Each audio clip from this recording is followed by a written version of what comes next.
அதான் அர்ஷத்து assistant store ப்ரொடியூசராக தான் வந்தான். அதான் இது சொன்னால் ரொம்ப சில்லியாக இருக்கும், இருந்தாலும் அதான் உண்மை. ஒரு நாள் ஷெரீஃப்க்கு வயித்தால போச்சு. அந்த வயித்தால போன கேப்ல உள்ள அவ்வளோ தான் சொல்ல வேணாம், உடல்நிலை பாதிக்கப்பட்டிருந்தார் அப்படி சொல்ல. உடல் உபாதை காரணமாக வயிற்று பிரச்சனை ஏற்பட்டது. அவருக்கு போய்கொண்டே இருந்ததால் அவரால் வர முடியவில்லை. வந்து விட்டார், வந்ததுடன் வந்து விட்டது. சித்து, நானே ஹர்ஷத் கானை பத்தி சொல்ல சொன்னேன். அதுதான் வருகிறேன். ஷெரீஃபை பத்தி சொல்லிக்கிட்டே இல்லை வருகிறேன். கௌரவம்னு என் கௌரவத்தையே ஆரம்பிச்சிட்டீங்களா? அவர் வந்தார், அவருக்கு வந்து விட்டது. வந்த காரணத்தினால் அவர் சென்றார்.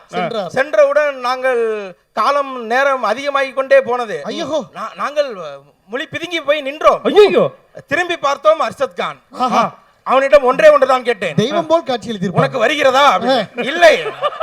அப்போது நீதானடா சரியான ஆள்.